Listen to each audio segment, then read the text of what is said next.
One thing that I want to talk about a little bit, the problem that I think comes up for some people, um, you know, we've all experienced situations where, you get some kind of question, and if you don't see kind of right off the bat a pathway to an answer, it's easy to get kind of feeling that you're stuck.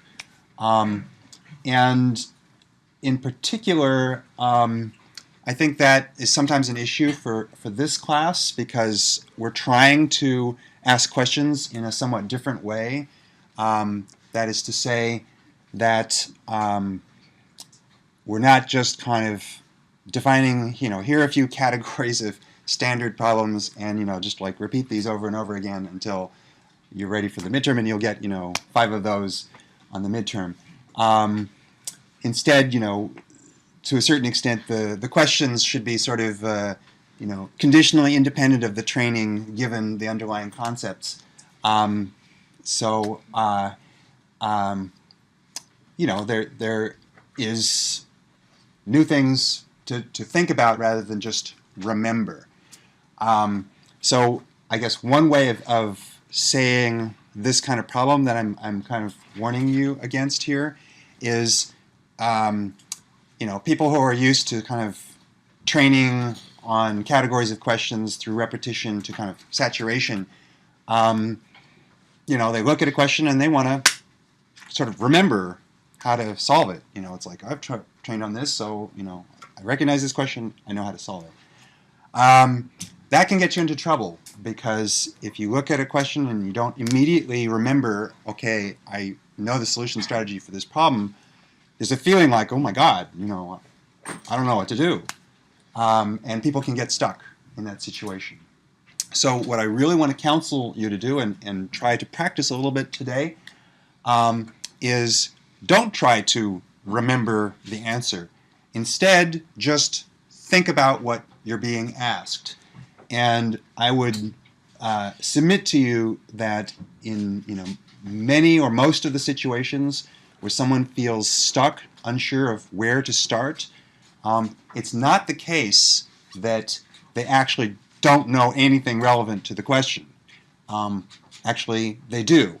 And simply getting your sort of salivary juices flowing on a particular question by just starting to pull out relevant knowledge that you have either in the form of relevant words, relevant pictures, relevant equations will do good things for you, both in the sense that, from a totally practical point of view, mercenary practical point of view, they'll get you partial credit. You just put down relevant things. We will be looking for anything that we can give you partial credit for. And second, they may very well just lead you gradually to a zone where you start to go, oh, I sort of see how this connects to figuring out the solution, and you start doing down that path to get you towards the solution. So I'd like to go through this a little bit. I'll start with a simple example question. Let's say we had multiple hidden variables, which I'll just call theta 1, theta 2, theta 3, and let's say they're associated with each one observation. Let's call them x1, x2, x3. A simple example of this might be where the observations are like each one roll of a dice, and the hidden variables might be, whether the dice is a fair dice or a loaded dice if somebody's cheating, for example. And you might be asked some kind of question about, okay, well, how might we compute a probability like this, a conditional probability of one of our hidden variables, let's say theta 2, to be in a particular state, say the loaded dice, given some sequence of observations. And here I'm just using this shorthand notation, x with a vector over it to indicate that it's multiple x values, in this case x1, x2, x3. And the question is, how would we go about formulating such a probability? And this could be, in a completely general case, given some information graph. So, what kinds of words, pictures, or equations could we bring to a question like this?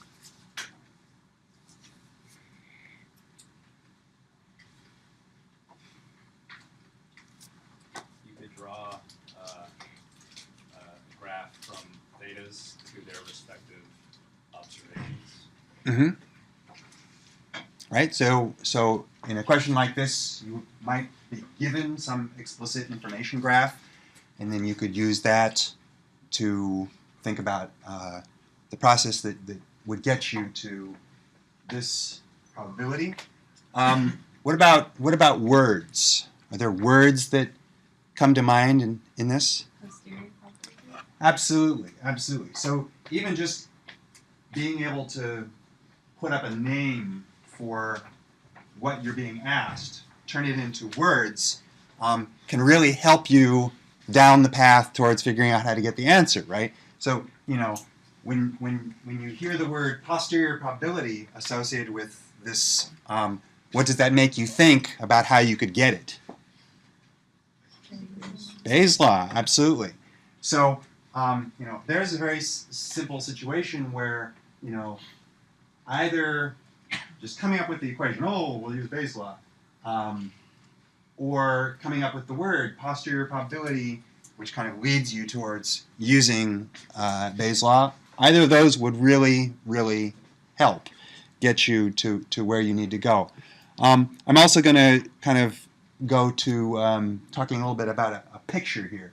So here's an example of a problem that I've seen in people trying to answer a question like this. So, for example, somebody might correctly come up with the idea that, well,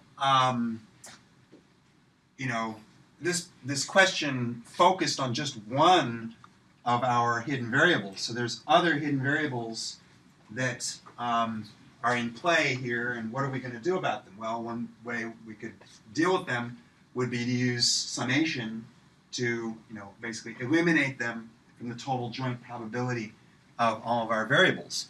And that's a really good idea, and definitely a path towards getting the right answer. But I've seen the situation where people will actually, stop short right there and say, okay, there's my answer. Again, this is a situation where I would argue that, just in basic terms, thinking about what words apply to each of these things would really help you out.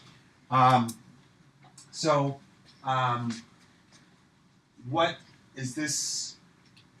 Well, basically, it's going to give us this, right? When we do that summation over theta 1 and theta 3, it's going to give us something like this, right? Where basically we've squeezed out the theta 1 and theta 3 from the combination of all three thetas, and then we're just left with just theta 2, okay? So, in words, what is that? Yeah, it's a joint probability. So, even just at the level of words, I would argue that someone who stops basically there, it seems to me like they're not even consulting the vocabulary that they themselves know. If they look at that and say it's a joint probability, and if they look at what the question was asking, and they call it a posterior probability, they know joint probability, posterior probability, not the same thing. So why did they stop there? To my mind, if someone stops there, it looks like they're not really going back to their words that they know to make sure that their answer checks against what they're actually being asked. Okay.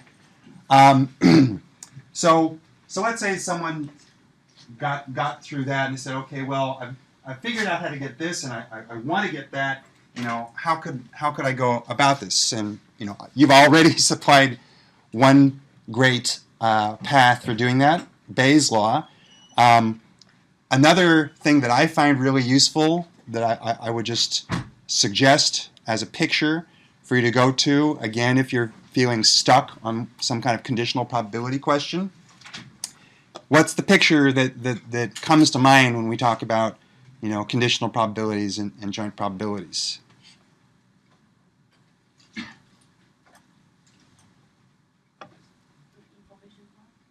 An information graph is one way of formulating this.